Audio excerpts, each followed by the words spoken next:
Since 1955, the College Board's Advanced Placement Program has been delivering excellence in education to millions of students worldwide through over 18,000 AP programs. And in each of those programs, an important role, really important. And it's there we find the AP coordinator.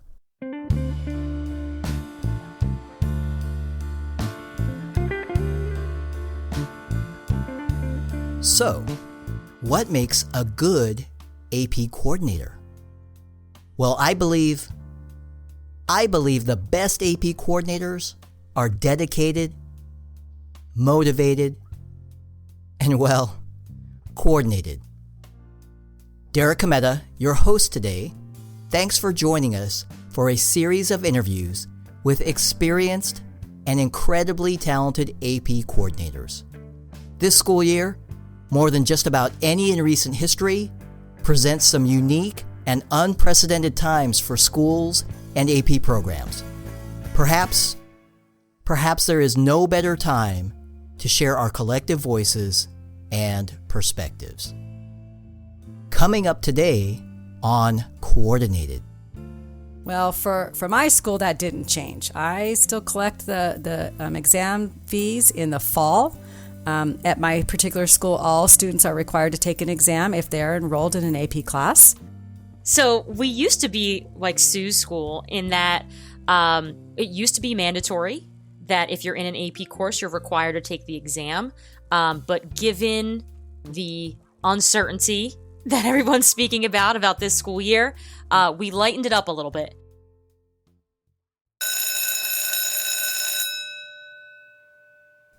Period 1. Dedicated. East to west, coast to coast. Today we visit both New Jersey and Nevada to take advantage of a special 2-for-1 deal on amazing AP coordinator conversation. The sun rises in the east at Egg Harbor Township High School, home of the Eagles, and counselor and AP coordinator Casie Wexler. And then, representing the West Coast, we check in with Reno High School, home of the Huskies, with another counselor/AP coordinator, Sue Rodriguez. And why 2 coordinators today? Well, we have a robust topic to cover. And sometimes there's more than one right way to get the job done. So here we go. Let's start our conversation about the 3 C's: counseling, coordinating, and collection of AP exam fees. Casie Wexler, Sue Rodriguez, it's a pleasure. Welcome to Coordinated. Thanks, Derek. I'm really excited to be here. Yeah, thanks, Derek. We're glad you invited us. Okay, well, let's start with a little background. Casie, Egg Harbor Township. Can you tell us about your journey to get there? Sure. So it actually starts in Philadelphia, home of a different Eagles, if you know what I mean. Go Birds. So I grew up in Philly, and my mom was a school teacher. And of course, that meant I wanted to grow up to be anything but a teacher. But alas, in college, I found myself really gravitating toward being a sub as a part-time job while I was in school.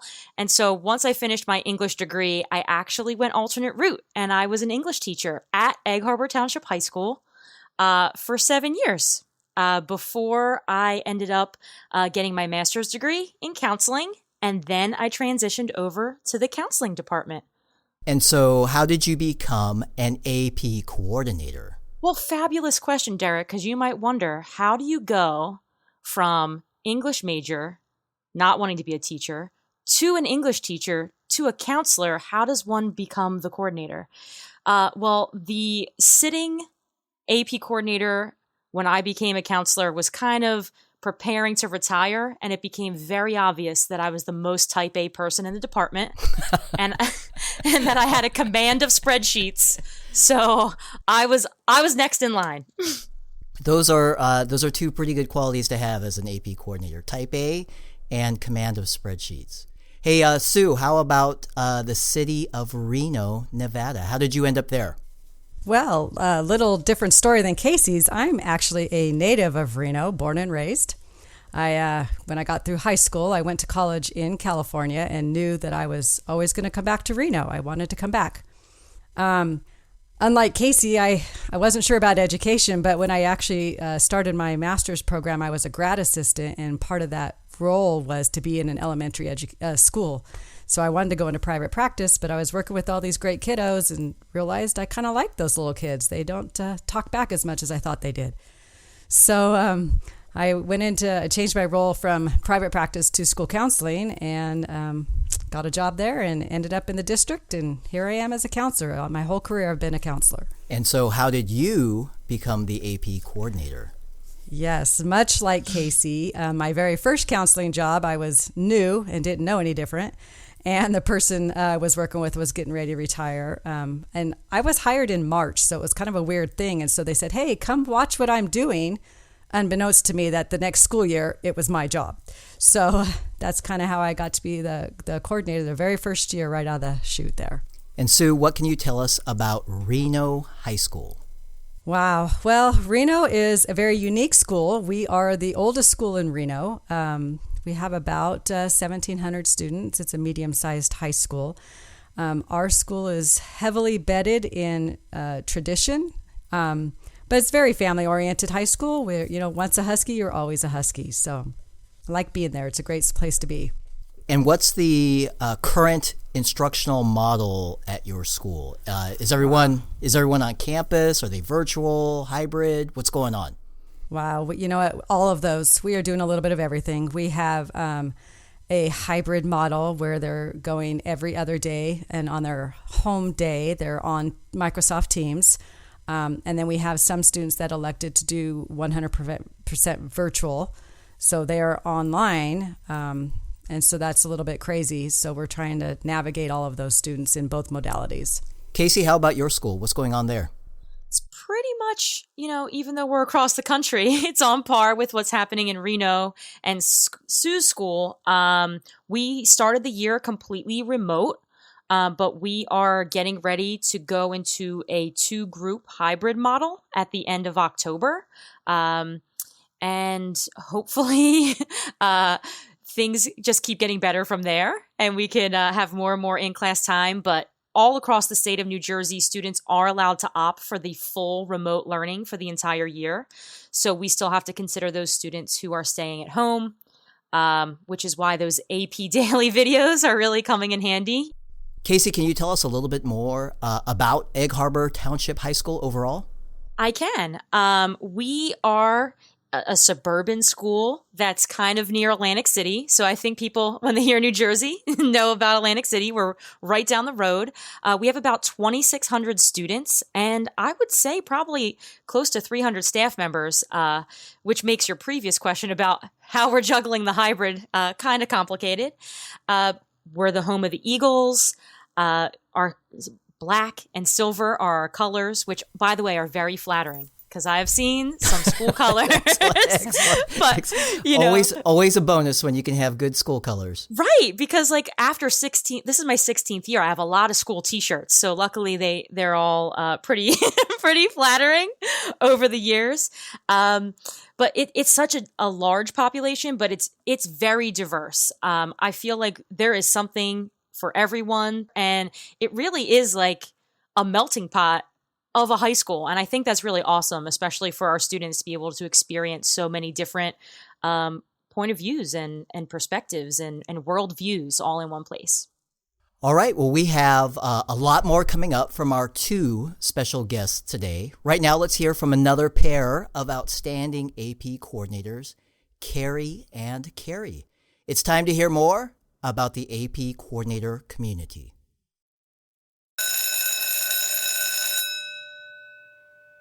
Hello, fellow AP coordinators. I'm Carrie Larison. And I'm Carrie Franz. We moderate the AP Coordinator Community, a free online platform connecting over 6,000 AP coordinators from around the world. On the community, AP coordinators ask questions, share information and resources, and professionally connect. We coordinators Well, we control how little or how much we use the community.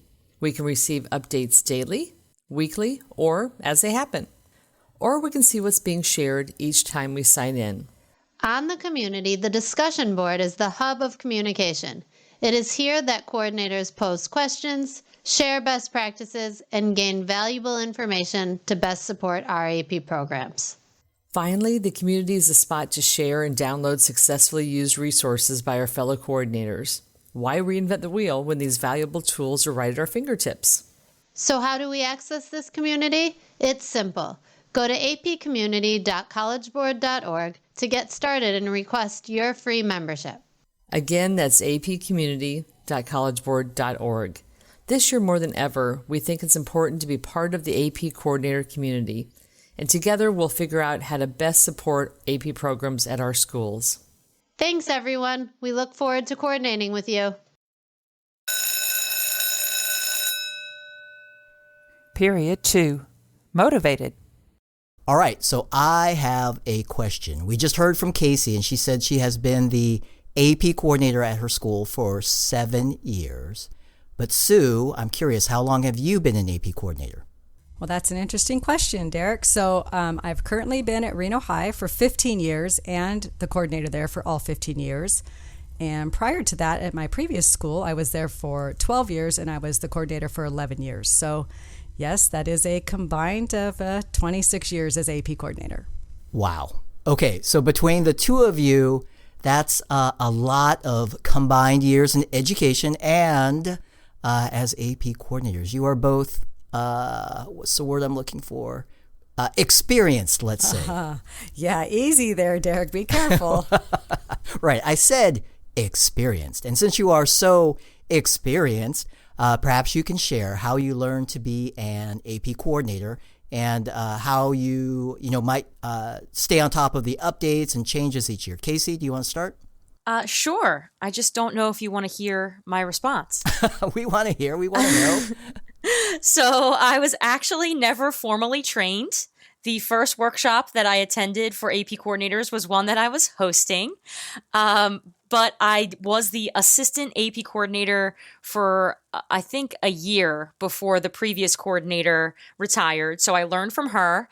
And then when she was gone, that coordinator's manual was my best friend. That one from the first year, I have them all saved because I'm that person. And honestly, it's still my go-to to this day. It's what I talk about in the workshop. Like, the coordinator's manual is your absolute best friend as an AP coordinator. And that's it. It's a little bit of experience from someone who was older and wiser, and the rest was my best friend, the coordinator's manual. So Casie, you had training. You did self-training through the AP coordinator's manual. Yeah, you could say I learned it exam only. Like that kind of. Very good. Independent study. Very good. Right. Sue, how about you? Wow. Well, similar to Casie, actually, in my 26 years, a lot of trial and error is what I'm going to tell you. The first 11 years at my previous school, I was just like Casie, and I had my coordinator's manual. I had really nobody other than that first exposure to show me what to do, and I just kind of learned from year to year.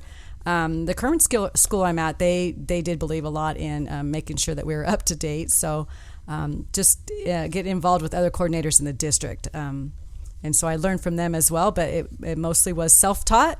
With Casie, exam only, figure out how to utilize that coordinator's manual, and that's the go-to. And like her, still is. Very good. All right. Well, this is not a shocking statement to make, but this is a very different world we live in these days, especially in education. What is it like this school year, balancing your AP coordinator duties with your counselor duties? Sue, do you want to go first? Sure. Wow. Our school is not as large as Casie's, but I have around 400 students on my caseload and give a little, over 1,000 exams every year. So it is a little bit more challenging this year in terms of just balancing our virtual students with our hybrid students and how I'm kind of navigating all that. I'm utilizing mass communications, websites, emails. Our principal is amazing. He does a lot of YouTube videos to parents and to students. Our virtual teachers, I'm utilizing them to push out information to the students.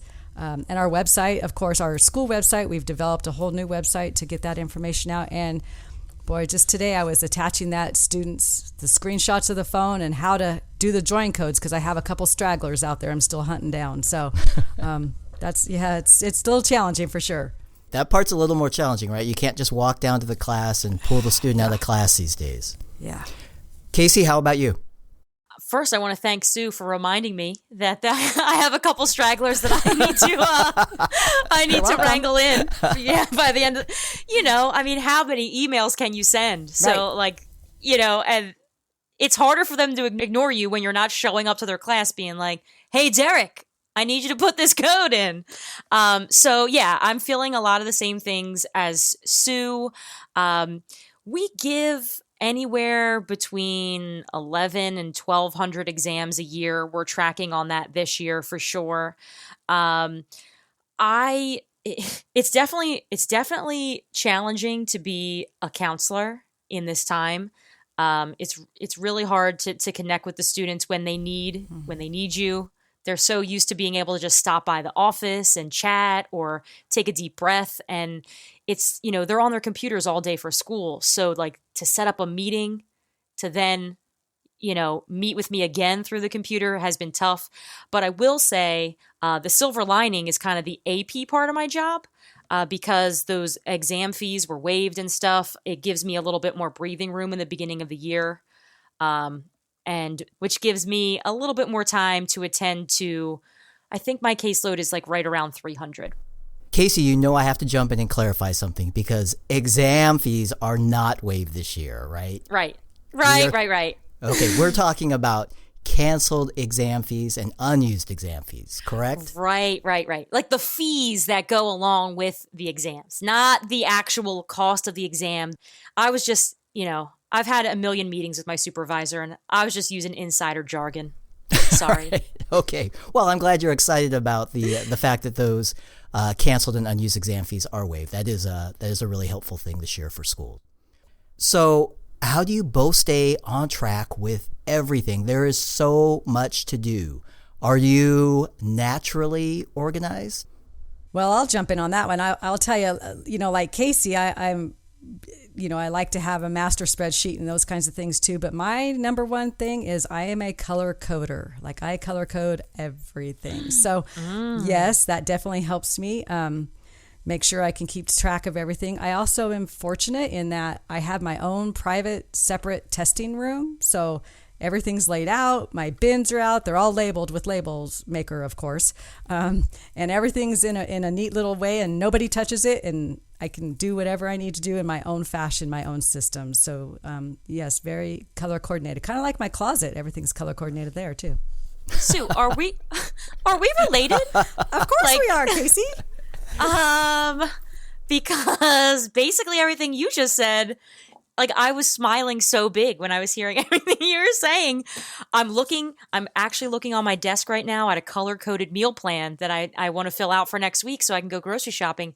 But all my AP stuff is color-coded as well. And Derek had asked if I'm naturally organized, and I think I am. And I think that's part of the reason why Sue and I, one, are probably related, and two, got picked to do this job because our desks were probably clean at work and they were probably color-coded. We are related. It has to be. But I use my to-do list on my calendar, helps me, and let's not forget, there's a bunch of emails that remind you of stuff from College Board and AP.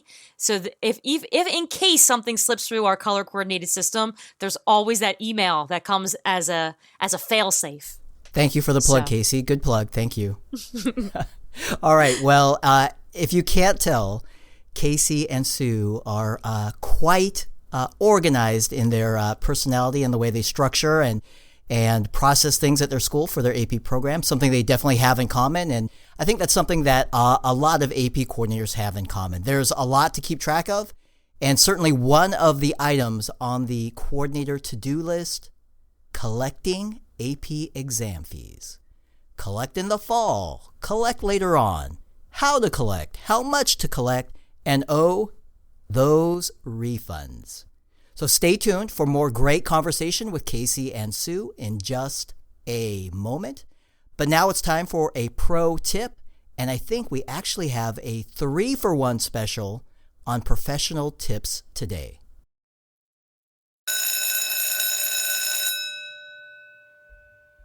Hi everyone, Susan Orr, AP Coordinator at Northwest Guilford High School in Greensboro, North Carolina.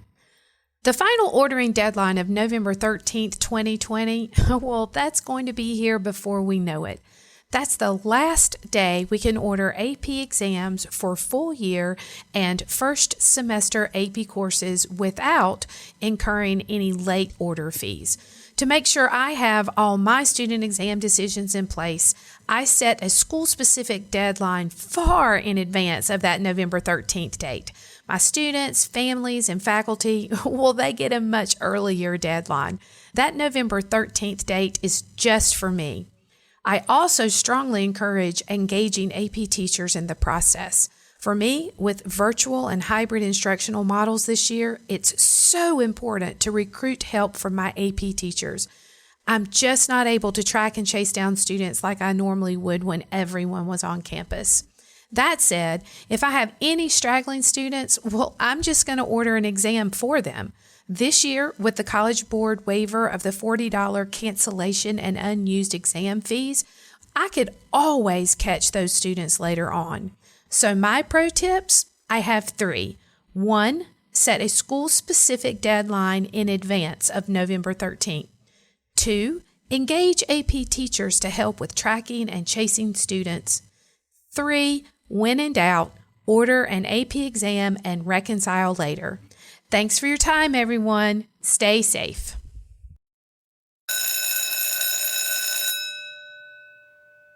Period 3. Coordinated. So you both hosted AP coordinator workshops the past few years.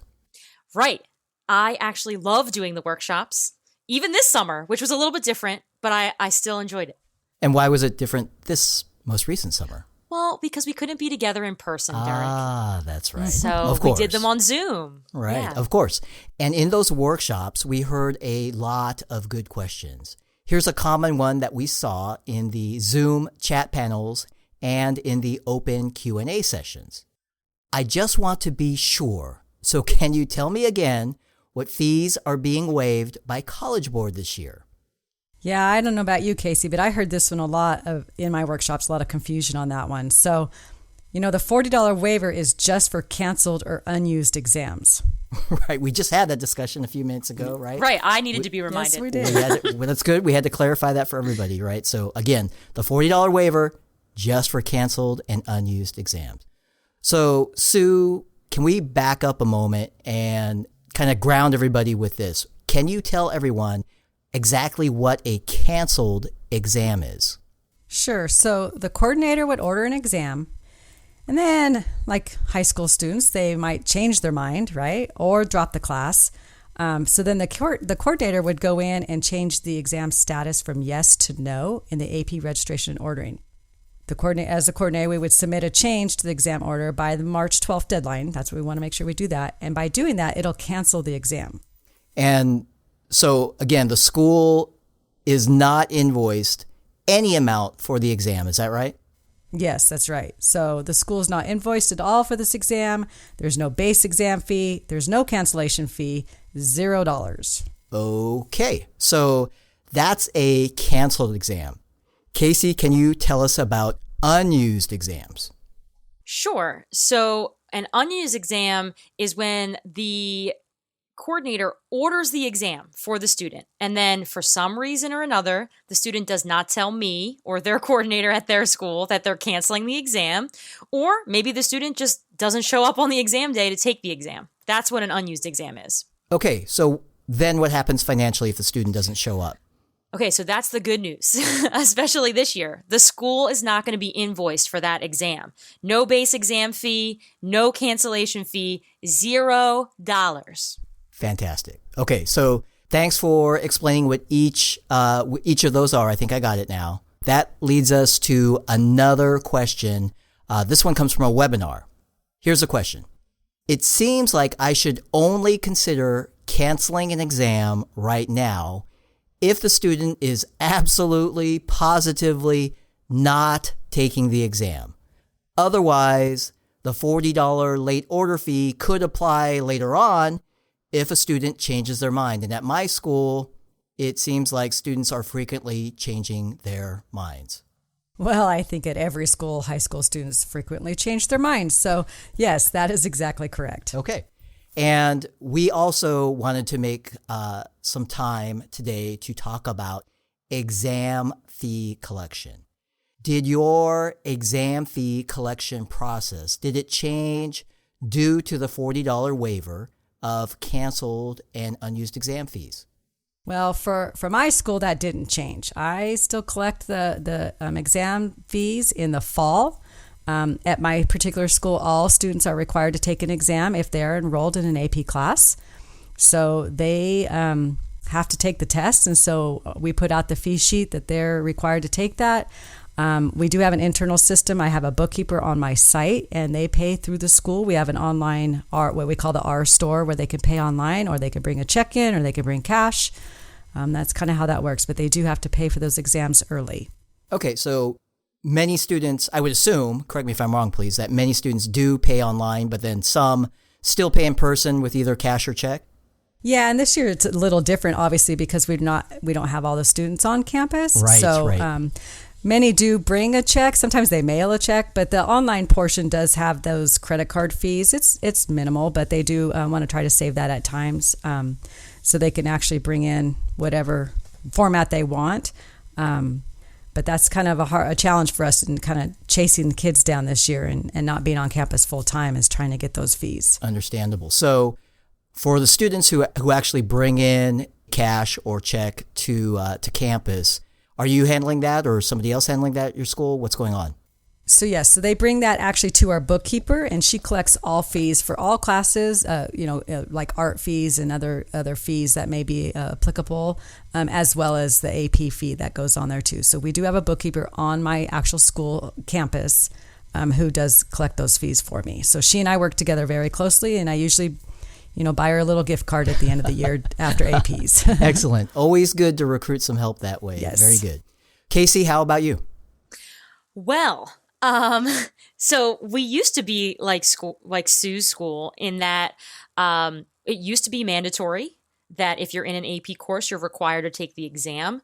But given the uncertainty that everyone's speaking about this school year, we lightened it up a little bit. So it is now strongly encouraged that you take the exam, but it is not required. So for that reason, we're actually going to collect the money a little later. I'm going to order exams for absolutely everybody to avoid those late order fees. But I'm going to wait until the winter time, probably like late February, to collect exam fees. And I'm just going to cancel the orders and registration and ordering if I don't have the money by that date. Of course, I'll do a little bit of wrangling and say, hey, Derek, saw you didn't pay for this exam. I'm going to cancel it. Is that really what you want? And kind of go through that.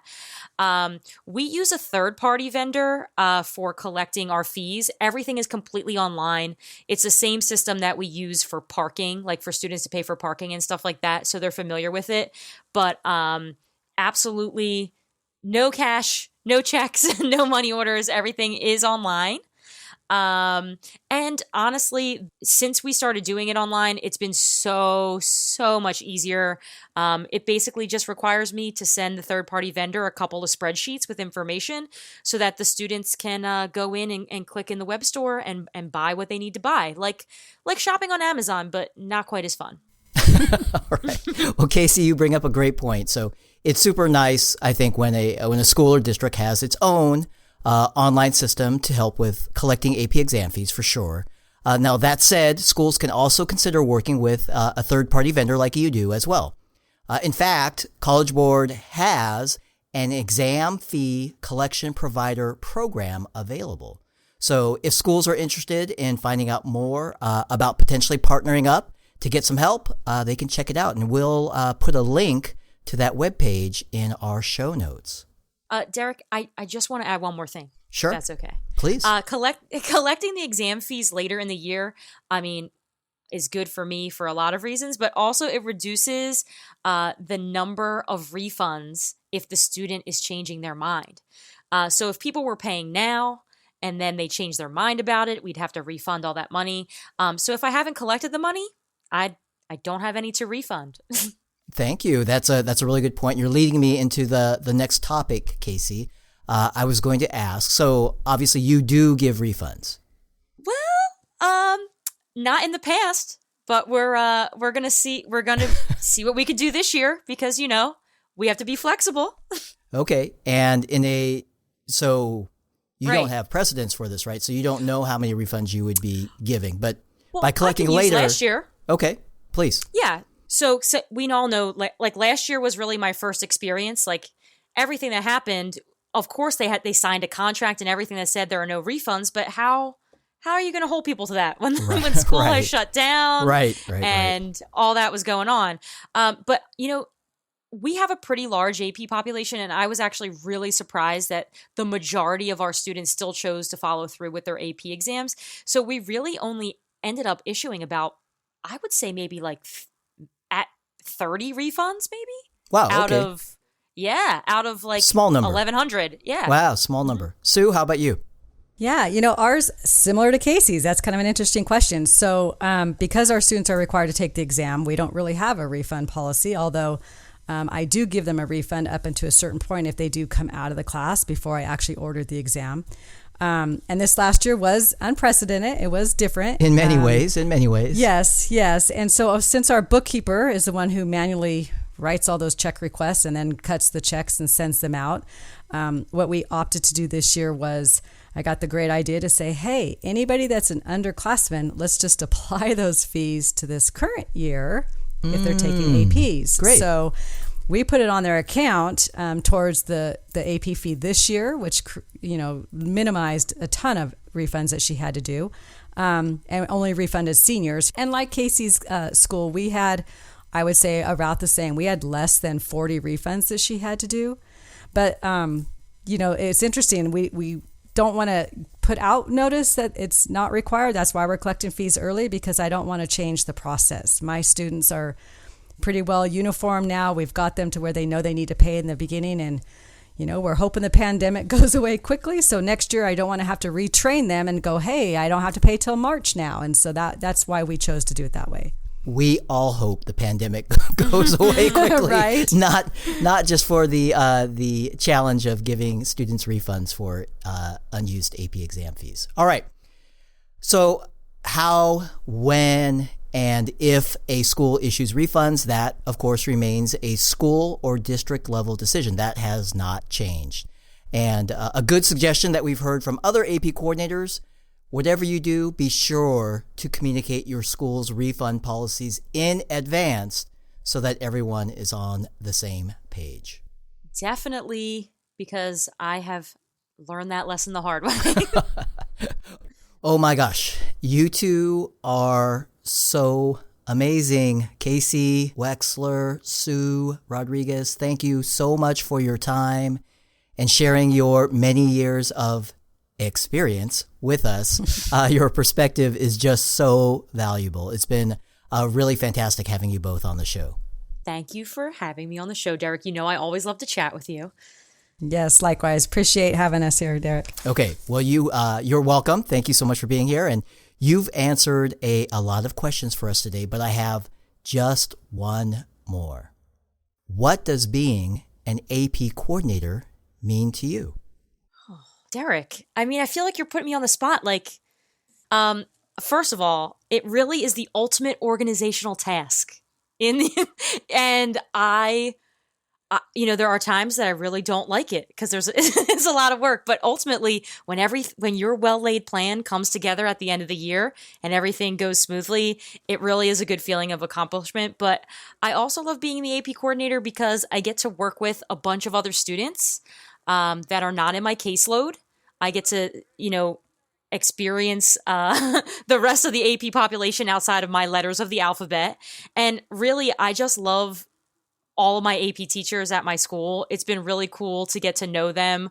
Because a lot of times, I know teachers at the school as a counselor, but we kind of have a different relationship with the AP coordinator and the AP teacher thing. So those are just a few reasons, since you put me on the spot here, Derek. But Sue, what about you? Yeah. Well, Casie, gosh, I'll tell you, we are related because my answer was the ultimate sense of accomplishment. There you go. I do love sharing my knowledge with my teachers and other coordinators, and yes, Derek, my experience.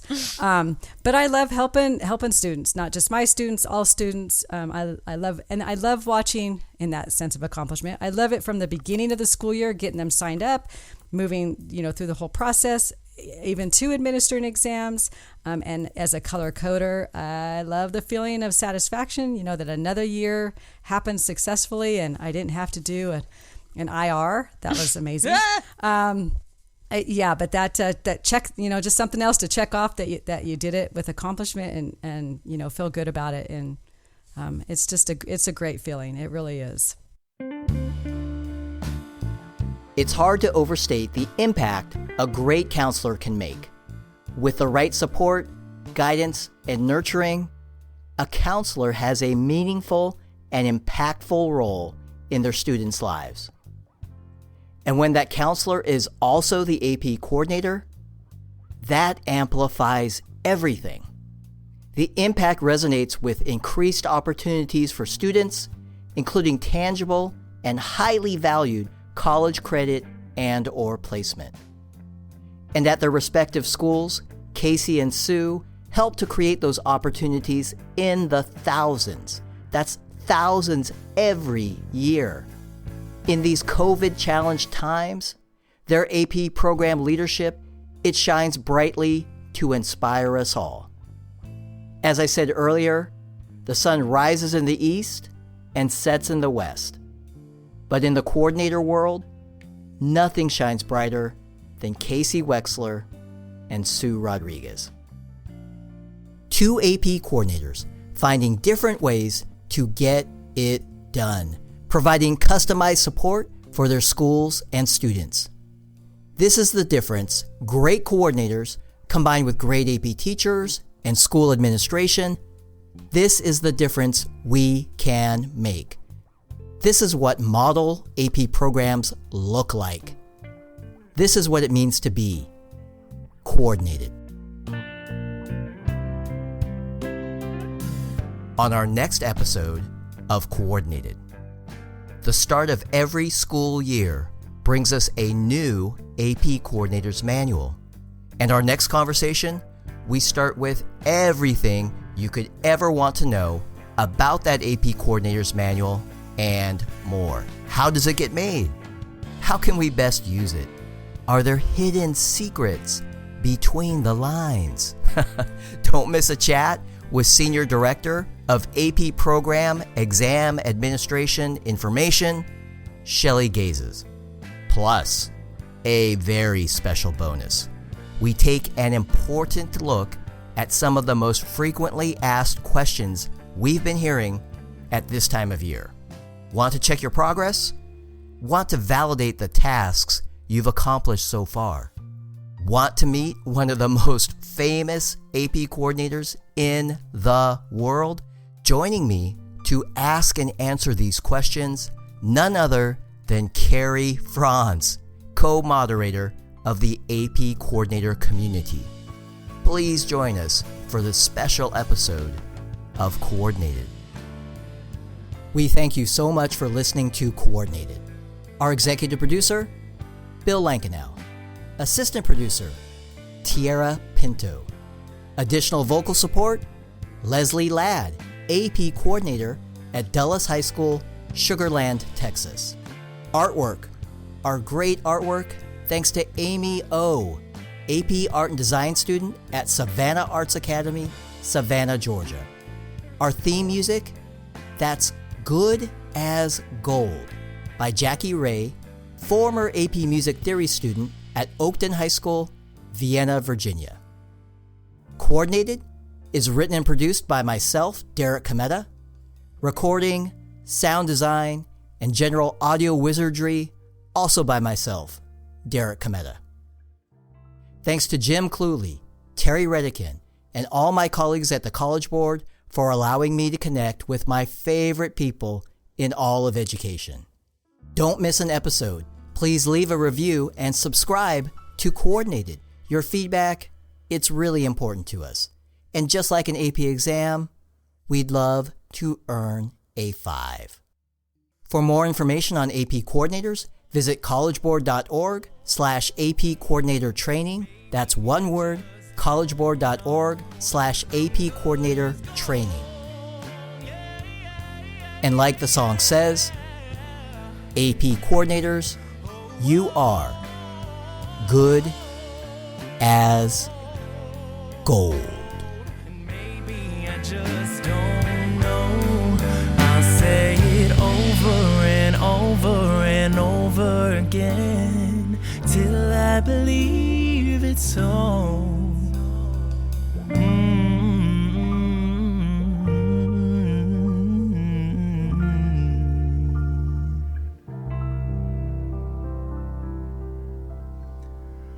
I'm good as gold.